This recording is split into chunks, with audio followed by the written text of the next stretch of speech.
अस्सलाम वालेकुम स्टूडेंट्स, मेरा नाम फ़ज़ल वहाब है और हम चैप्टर नंबर 1 जो इंट्रोडक्शन टू साइंस है वो हम ऑलरेडी उसकी थ्योरी हम पढ़ चुके हैं। उसकी एक्सरसाइज करनी आज, और चूँकि उसके अंदर कुछ क्वेश्चंस गिवन है, कुछ मिसिंग है जो कि इम्पोर्टेंट क्वेश्चन। ये इंट्रोडक्शन टू साइंस है, ये यूनिट हमने पढ़ा हुआ था चैप्टर नंबर 1 का।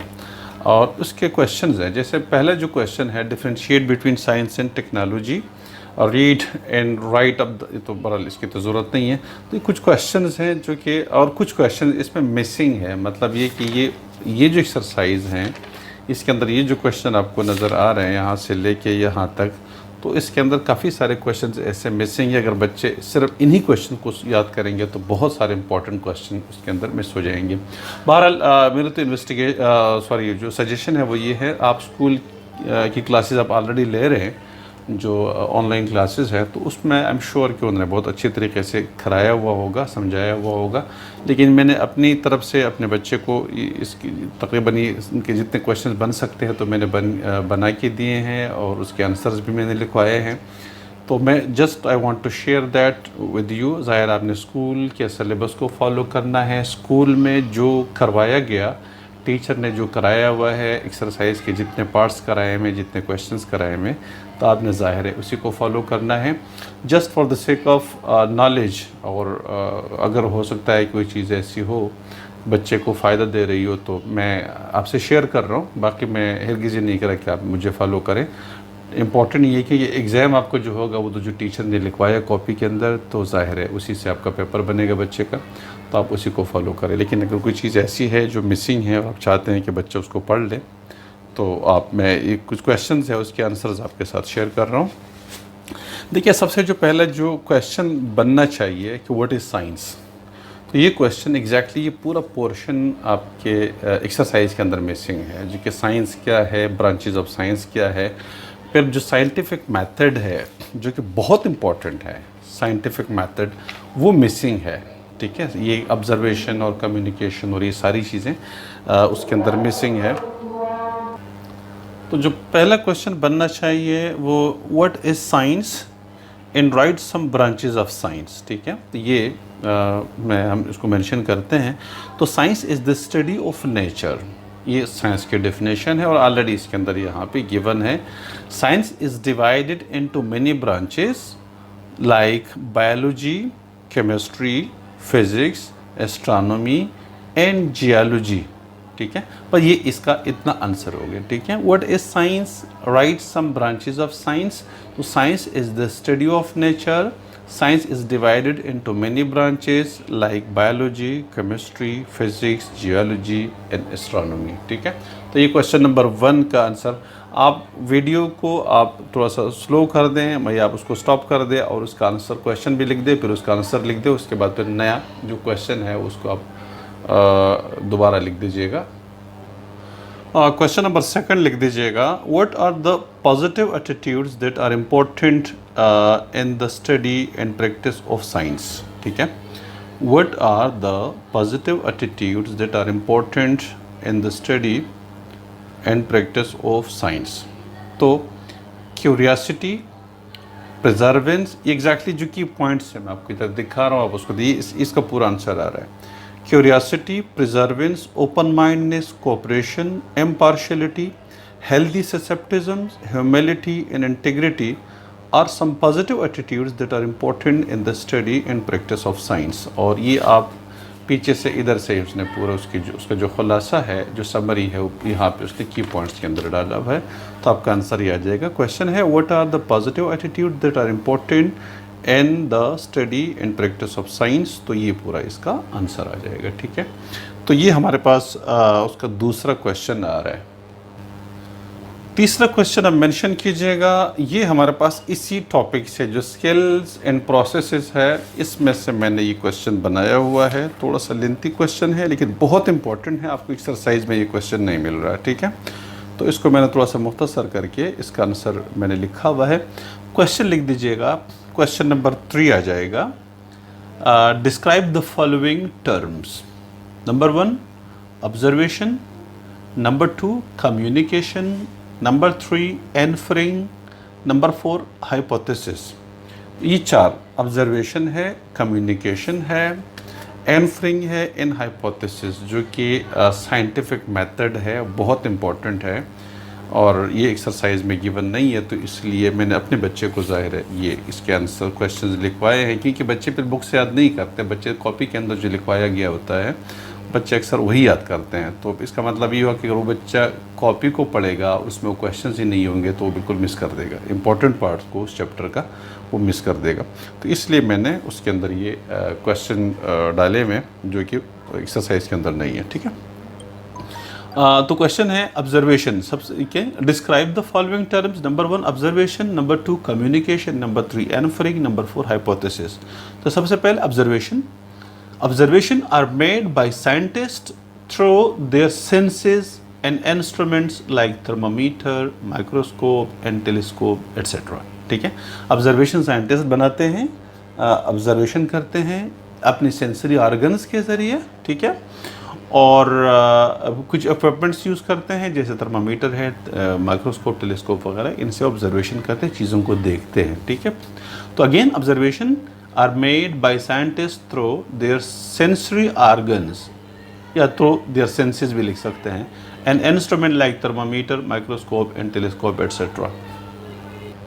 सेकेंड नंबर हमारे पास कम्युनिकेशन है। तो communication is a skill which involves transmitting and receiving information presented in various forms such as table, chart, graphs, drawing or word, ठीक है। तो ये वर्ड्स, तो ये कम्युनिकेशन है। सेकंड पे communication is a skill which involves transmitting and receiving information presented in various forms such as table, chart, graph, drawing और words, ठीक है। तो ये हमारे पास कम्युनिकेशन। थर्ड हमारे पास इन्फरिंग आ रहा है। तो inferring is the skill of drawing conclusions from the observation और information gathered. For example, if one observed that plants kept in dark cannot make food, he or she may infer that light needed for making food. Again, inferring is the skill of drawing conclusions from observation or information gathered. For example, if one observed that plant kept in dark cannot make food, he or she may infer that light is needed for making food, ठीक है। तो ये हमारे पास इन्फरिंग है। Number third जो है making hypothesis है। तो hypothesis is a tentative explanation for an observation or phenomena which can be tested by investigation if computer monitor is not working. ये एग्जैक्टली बुक के अंदर गिवन है, तो बहरहाल आप उसको बुक से भी लिख सकते हैं, लेकिन मैं इधर मेंशन कर रहा हूँ। Hypothesis is a tentative explanation for an observation or phenomena which can be tested by investigation, ठीक है। तो ये हमारे पास हाइपोथेसिस आ जाएगा। उसका एक एग्जांपल है मॉनिटर का, लेकिन बहुत लंबा हो जाएगा, बुक के अंदर ऑलरेडी मेंशन है, तो मेरा ख्याल है इतना काफ़ी है उसके लिए, ठीक है। तो ये क्वेश्चन आपका क्वेश्चन नंबर थर्ड है जो कि हमने उसको कंप्लीट कर दिया, ठीक है। जरा बुक एक्सरसाइज के अंदर एक क्वेश्चन गिवन है जो क्वेश्चन नंबर 1 है, what is the difference between science and technology, ठीक है। तो science explore new knowledge methodically okay bye scientific method. Science explores new knowledge by scientific method through observation and experimentation, ठीक है। ये science हो गया। Again science explores new knowledge through scientific method by observation and experimentation. Technology क्या है? Technology is the application of scientific knowledge for various purposes. तो आप इसको लिख सकते हैं, अलग इन दोनों के दरमियान डिफरेंस है, ठीक है। साइंस एक नॉलेज है, एक नॉलेज को एक्सप्लोर करते हैं और उस नॉलेज के बेस पे जो हम चीज़ें बनाते हैं, यानी जो इक्विपमेंट्स बनाते हैं और इलेक्ट्रॉनिक्स और बहुत सारी चीज़ें जो लोगों को सहूलत देते हैं, कंफर्ट देते हैं, जैसे कार, जहाज़ वगैरह, तो इसको हम टेक्नोलॉजी पर कहते हैं, ठीक है। दोनों के दरमियान फ़र्क ही आ रहा है। साइंस क्या है? Science again science explore new knowledge by scientific method, या science explore new knowledge by scientific method through observation and experimentation. Technology is the application of scientific knowledge for various purposes. तो ये हमारे पास science और technology का difference आ रहा है, ठीक है। ओके, नेक्स्ट जो क्वेश्चन बुक के अंदर जो है वो मैं आप लोगों को रिपीट करके देता हूँ। नेक्स्ट क्वेश्चन हमारे पास जो आ रहा है वो है, okay, right 5 general safety rules in the laboratory. तो ये देखिए general safety rule in the laboratory, आप ये ले लीजिएगा, सेफ्टी रूल आप पीछे खोल दीजिएगा, ये पेज नंबर आपके 11 पे है सेफ्टी रूल। आपके पास कोई भी 5 सेफ्टी रूल्स आप मेंशन कर सकते हैं, उसमें से बहुत सारे हैं, आप कोई 5 सेफ्टी रूल्स मेंशन कर दें, ठीक है। नंबर 1 चीज़।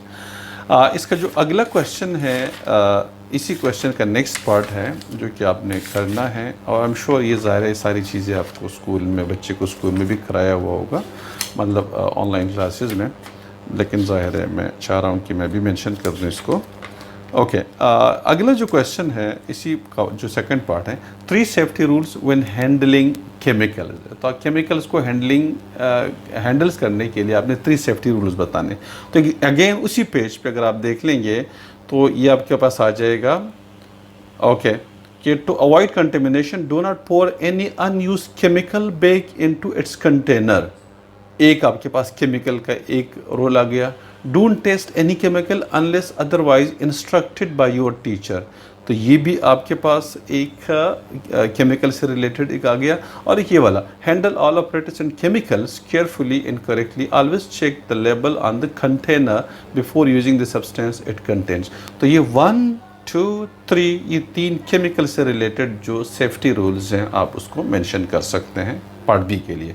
पार्ट सी के लिए the procedure to follow if chemical get into your mouth or other parts of your body. अगर आपके मुंह में केमिकल चला जाता है या बॉडी के किसी बॉडी के पार्ट्स के साथ टकराता है, मतलब उसको लगता है, तो आपने क्या करना है, तो आपके पास आ जाएगा, should a chemical get into your mouth spit it out into basin and rinse your mouth with plenty of water. Similarly, if any chemical comes into contact with other parts of your body or clothing, wash it off thoroughly with plenty of water and report the incident to your teacher. तो ये आपके पास जो second part है ये वाला exactly ये part सी का आपके पास आंसर आ रहा है। ये क्वेश्चन नंबर 4 का part A, what do the following symbols represents. ये जो सिंबल्स हैं क्या रिप्रेजेंट कर रहे हैं, तो ये एग्जैक्टली सिंबल आपको पेज नंबर पे आपको मिल जाएगा, ये वाला पेज नंबर 12 पे। और ये वाला जैसे फ्लेमेबल लिख दीजिएगा, ठीक है, flammable, explosive, corrosive, poisonous, irritating और स्टिमुलेटिव, रेडियोएक्टिव और बायोहैज़र्डस। तो ये सिर्फ इतना लिख दीजिएगा कि यहाँ पे लिखा हुआ है कि इस what do the following symbol represent. तो जैसे फ्लेमेबल है और इस तरह के हर एक के सामने सिर्फ एक वर्ड में उसका आंसर आ जाएगा। आपने इसकी डायग्राम बनानी है और इसके सामने इसका आंसर लिखना है, ठीक है। तो थोड़ा सा मुश्किल है लेकिन ये आप कर दीजिएगा। इवन आप उसको ये कर सकते हैं कि आप इसी का एक फ़ोटोग्राफ लेके या उसका एक प्रिंट आउट निकलवा के एक कॉपी के अंदर लगाते जाएं और सामने उसके, अगर आप बना नहीं सकते तो आप इसकी काट के उसको कॉपी के अंदर चिपका दें और उसके सामने लिख दीजिएगा फ्लेमेबल और कोरोसिव वगैरह जो भी होता है उसके अंदर लिख दीजिएगा, ठीक है। Which of the following symbol above can be found on the labels of corrosive and explosive substances, ठीक है। तो कोरोसिव और एक्सप्लोसिव सब्सटेंसेस के अंदर वो कह रहे हैं कि कौन से जो है सब। तो कोरोसिव के लिए हमारे पास ये वाला, हमारे पास कोरोसिव के लिए आता है, ठीक है। और जो हमारे पास जो एक्सप्लोसिव है वो ये वाला एक्सप्लोसिव के लिए आता है। तो ये कोरोसिव के लिए, ये एक्सप्लोसिव के लिए। तो पार्ट बी हमारे पास ये आंसर आ जाएगा। Which of the symbols above can be found on the labels of corrosive and explosive, corrosive and explosive. तो आप इसका आंसर एग्जैक्टली ये लिख सकते हैं, ठीक है। ये सिंबल लिख देंगे, this one for corrosive, this one for explosive, ठीक है। पार्ट बी का आंसर आ जाएगा। क्वेश्चन नंबर 5A में label and describe the function of each part of the Bunsen burner in the diagram below, ठीक है। तो ए के अंदर गैस जेट आ रहा है, नंबर बी के अंदर कूलर आ रहा है, नंबर 3 सी के अंदर बेस आ रहा है, डी के अंदर बैरल आ रहा है, नंबर ई के अंदर एयर होल आ रहा है, और एफ के अंदर आपके पास गैस ट्यूबिंग, आपके पास ये चीज़ आ जाए, ये गैस ट्यूबिंग है। तो ये इतना सा है ABCD and E and F के अंदर, ठीक है। तो ये ऑलरेडी मैंने मेंशन किए हैं। अगर आप उसको जल्दी नहीं कर सकते तो आप वीडियो को थोड़ा सा स्लोली चलाएं और इस तरह से इन सारे पार्ट्स को कंप्लीट कर दीजिएगा, ठीक है। इस तरह से क्वेश्चन नंबर नेक्स्ट के अंदर जो हम डाल सकते हैं 5 का पार्ट बी, तो मेरा ख्याल इसकी कोई ज़रूरत नहीं है।